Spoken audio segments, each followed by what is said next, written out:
So here's my final message to you, because I've gotten carried away. I thought I was going to send you like a 5-minute message, but as you can see, there's no script here. It's just me going a little crazy with you, but I want to really see you get what you want this year. Don't let this year be like last. And if last year was great, still don't let it be that way. Raise the standard. If your life is perfect and extraordinary, you darn well know you're not going to be happy unless you keep making it better. That's what makes us feel alive. It's not what we get that makes us happy. It's who we become and what we're able to give because we become more. That sense of contribution is what creates the deepest meaning. So here's my assignment for you if you want one.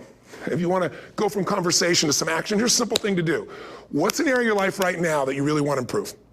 What's an area that's important to improve? If your body's great, how about your career? If career's great, how about your relationships? Intimate one especially, or your kids, or your relationship with your creator, your spiritual side of your life. Or is it your finances? Figure an area that really matters. Decide on that area. Number one, write down what your life is like in that area right now as specifically as possible.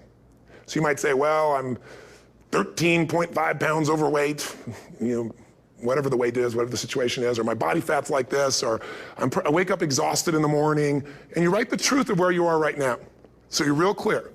Or I'm not in a relationship. I say I want a relationship, but I'm not in one, and I don't seem to find them. All the good ones seem to be gone is my belief.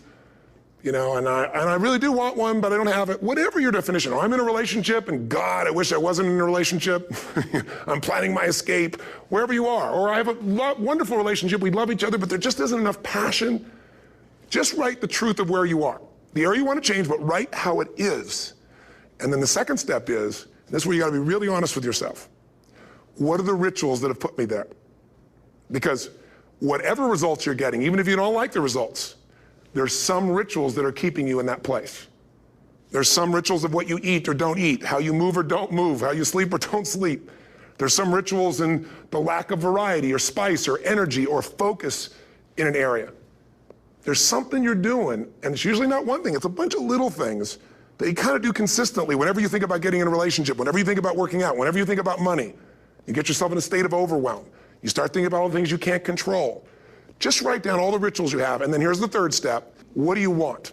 What's your vision? And be really specific. I want to be my fighting weight. I want to be the strongest I've ever felt. I'm going to turn my, whatever it is, be specific. And then, last step, number 4, what are the rituals that'll get you there? What would you need to do differently each morning if you're going to be that kind of energy, that kind of strength? How often would you work out? What days would you work out? What time? A ritual is something you do consistently, usually at a specific time, so it becomes automatic. Let me tell you something. Willpower doesn't last, but rituals can last a lifetime. I bet you have some rituals in your life right now you've been doing for years, even though some of them don't serve you. I'm just saying, wake yourself up. If you want a new year and a new life, you don't need to start on January 1st. Start today. Start with this little video. And just begin to see what happens and see how easy it is to just do a few little rituals. Don't do them all, just do 2 or 3 new things. And you know what happens? You'll get momentum. Because once you discipline yourself in one area of your life, you feel yourself doing it in other areas as well. And I always say something that my original teacher taught me. I always remind people, there's always 2 pains in life. There's the pain of discipline, or there's the pain of regret. And discipline weighs ounces, as my friend Jim Rohn taught me. Regret weighs tons. You don't have regret. So right now, what do you want to change? What's it really like? What are the rituals that got you there? That'll take a little homework. If you're not sure, ask the people around you. They'll tell you what your rituals are.